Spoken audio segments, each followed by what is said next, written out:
Hello everyone, how are you all? Hope all of you are hale and hearty during this present time. So, in the last class, I had discussed about January Night written by Munshi Premchand. So, today I am here to discuss a few question answers of the said story. Earlier I have told you all that that January Night is a story about the tenant farmer.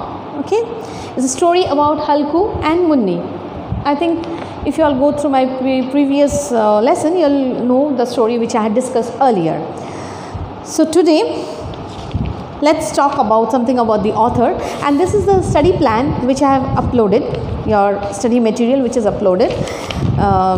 So let's talk about the author. Now his original name of Munshi Premchand, I've told you earlier also, again I'm repeating, is Dhanpat Rai Srivastav. He was born on 31st July 1880 and he expired on 8th October 1936. He is better known by his pen name Munshi Premchand. He was an Indian writer famous for his modern Hindustani literature. He is one of the most celebrated writers of the Indian subcontinent and is regarded as one of the foremost Hindi writers of the early 20th century. His novels include Godan, Karmabhumi, Eidgah and many more other. But we are going to do this adapted form. This is from the original book. The name of the original book is Pos Ki Raat, and this is then abridged from that original novel. Now see this, ouch. So see this, I can give you a picture of Munshi Premchand. So this is Munshi Premchand. Okay, so I think you all have read the chapter. It's very important to read the chapter very carefully and thoroughly.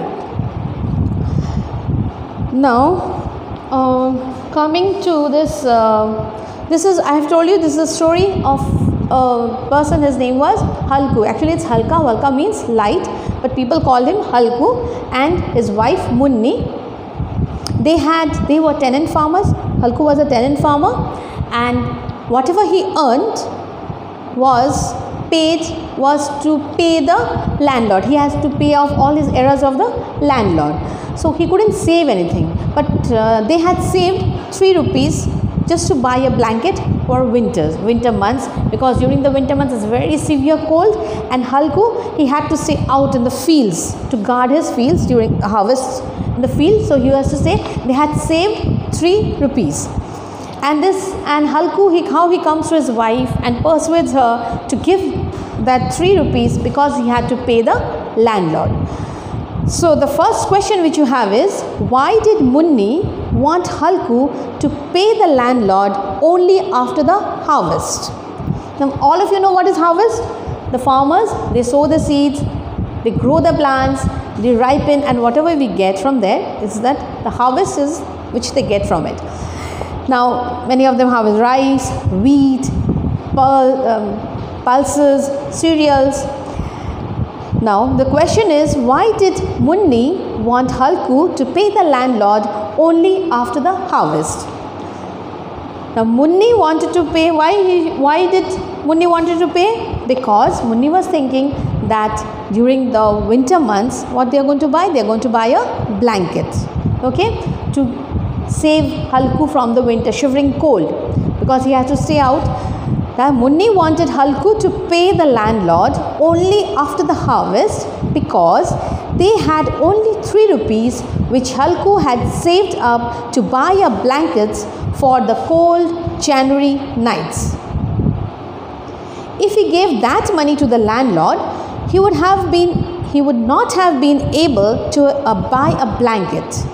Therefore, Munni wanted Halku to pay the landlord only after the harvest. See, this is the answer which is written in your study material. Okay, I am reading out the same answers. If you want, you can shuffle the answers. You wanted to write in your own way, you can write, but this is the main answer. You can write it in your own words. Okay, So why Munni wanted to pay after the harvest? Because Munni thought after the harvest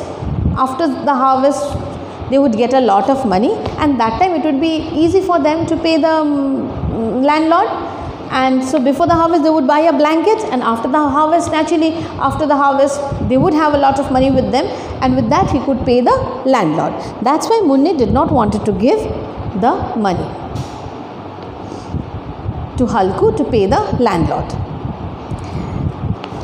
Now the second question is, why did Munni want Halku to give up tenant farming? Tenant farming. Okay, the question is, why did Munni want Halku to give up tenant farming? Now according to Munni, the tenant farming is very harmful to Halku. Why? Because whatever he earned through it always went off to pay the landlords. Whatever they earned, they had to pay the landlord. So they could not save anything from it. So Munni thought that tenant farming is very harmful for Halku. Whatever Halku harvests goes to pay the error and taxes. Moreover, it did not bring any betterment for them, as they had no money to feed themselves. And Munni also thought that this way of tenant farming was not good for them, because whatever they earned, it went off to pay the landlord, and whatever how much they had kept, they would use it for their daily requirements. But anyway, sometimes it happened that did not have money to feed themselves. So Munni wanted Halku to give up tenant farming. Instead of tenant farming, she was suggesting Halku to do labor, to work as a laborer in the fields. And suppose one works as a laborer in the fields, they would get daily basis wages, or in a weekly wages, or a monthly wages they used to get. And for that, what would happen? At least they would have some money, they could save also, and they could feed themselves properly also. Okay, this goes the second question. Now coming to the third question, what does Munni mean when she says find work farming someone else's land? Now from this line, find work farming someone else's land. Now farming someone else's land means when a laborer is hired to do the work on someone's land. Like at home, you have suppose you have a garden, you find a laborer or a gardener coming, they do the work for you and you pay them. In the work you pay them. So same way, Munni decided Halku to give up tenant farming, because whatever Halku harvests goes to pay up the errors. If he works as a hired laborer, then at least some money will remain. So according to Munni, farming another person's land is a bad choice. That means farming someone else's land, according to Munni, is a bad choice. Now these are the three questions which we have discussed today, and which you all are going to learn, and later on I will give you the meanings. First let me finish the question answers, then you will get a set of meanings which you are going to learn. Okay, so we have discussed the three questions. The first three questions we have discussed. Now okay, so hope you have understood the three questions which we have discussed right now. And okay,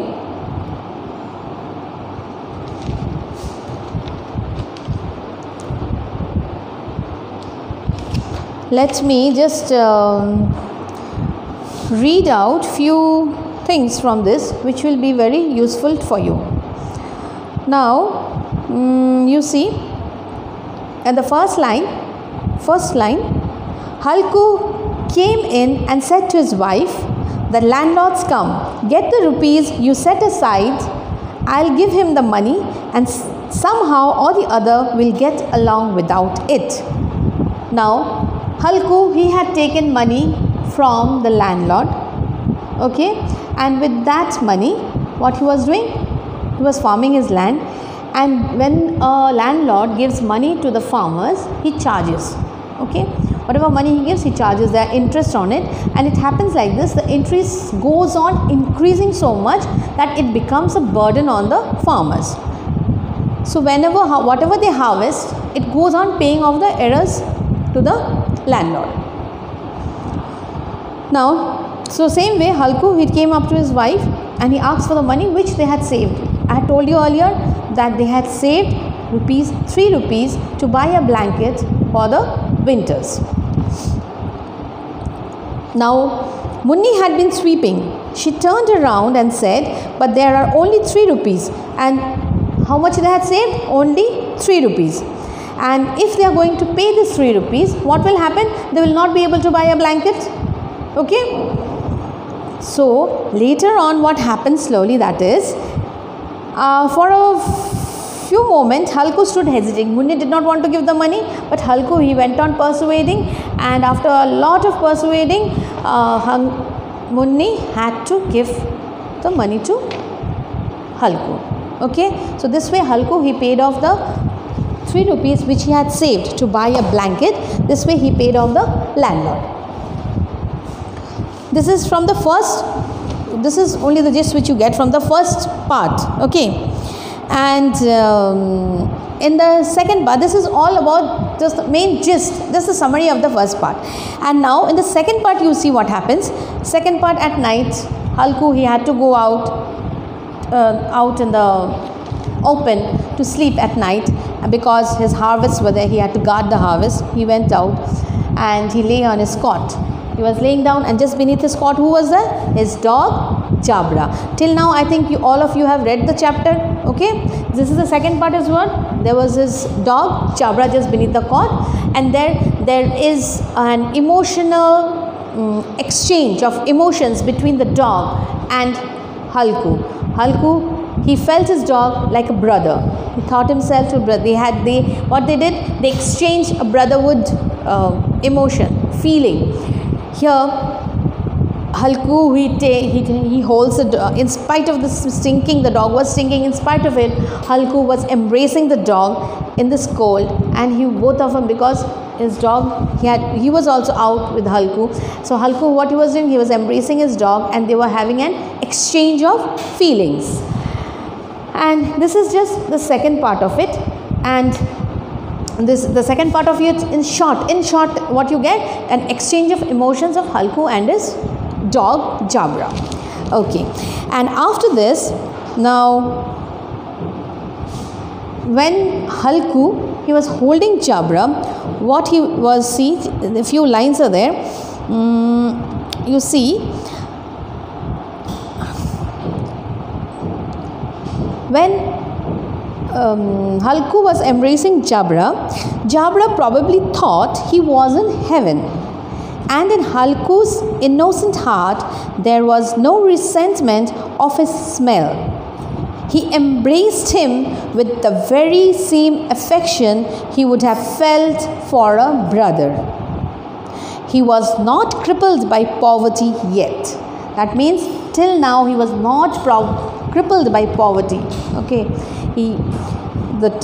when he was holding Jabra in his hand, he was finding himself to be the most richest person in the world. This is the emotional bonding which he was having with Jabra. Now this is the summary of the second part. And now when you come to the third part, slowly it was getting very cold. The night was, as it was growing dark, the night was becoming very cold, and both of them were shivering in cold. And finally, Halku, there was a mangrove just beside there where Halku's cot was there. So they thought to go into that mangrove jungle, and they thought to just collect few from the mango grove. They just thought to collect few sticks, twigs, fallen leaves, and make a fire. So they went, Halku went, he collected few twigs, that is dried sticks, branches of the trees. They collected leaves, cow dung they got, and they made a fire, small fire, to get rid of the darkness and of the cold. And so when the fire was lit, what happened? The area around it got lit up, it brightened up, and the darkness was as if all the trees were holding the darkness. Now in this fire, Halku, he warmed himself up along with Jabra. He warmed himself up and he thought himself to win over the cold night. He thought himself to be victorious over the cold night. See, Halku sat before the fire and let it warm him. After a while, he took off his shawl and then he spread both his feet. That means slowly, when he was shivering and he was crouched in a corner, slowly what happened? He sat before the fire, he let it warm himself.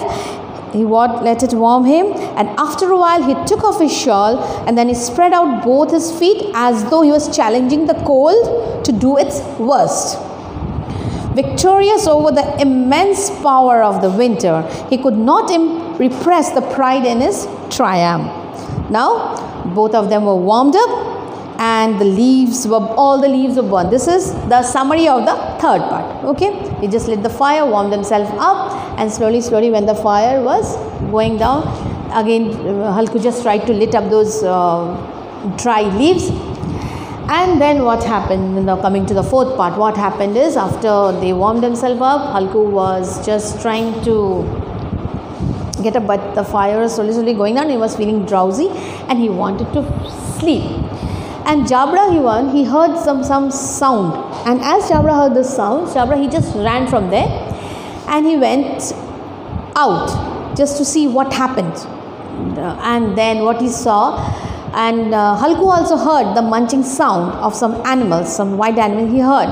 He wanted to go, but he was feeling so drowsy, so sleepy, that he couldn't get up and he go.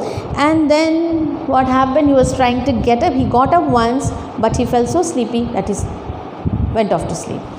And when the next early morning, when he woke up, he was woken up by his wife. Munni woke up and told Halku that whole night he had been sleeping like this, and what has happened to the harvest. That means at night Jabra was doing his work. Jabra shouted so that Halku gets up and goes there. But anyway, Jabra, he couldn't do anything to it because there were many wild animals in the forest. Ruined the harvest. Many animals, they ruined the harvest, and the harvest was completely shattered. And seeing this sight, Munni was very angry. He woke up Halku and told, see what has happened to the harvest. Now Halku, he felt bad about the harvest, but at the same time he was very happy because he had a very contented smile. In the last para you'll see he has a contented smile. That means it was a satisfying smile, because he no longer had to sleep out in the shivering cold night. So this is in short, this is the story in short. And you see in the last lines, you see Munni said, now you will have to hire yourself out to earn some money to pay off the rent and taxes. Now see, all his harvest is gone, completely destroyed. Now what he has to do, he has to work again as a laborer so that he can pay the taxes of the landlords. But with a content smile, Halku said, but I won't have to sleep nights out here in the cold. So this is what was Halku's answer. He was very satisfied because he had no longer had to sleep in the nights, in the cold shivering nights. So today I have given you in very short I've given you the summary of the chapter, and we have discussed 3 questions. Now all you have to do is read the chapter carefully at home and thoroughly. Okay? Okay.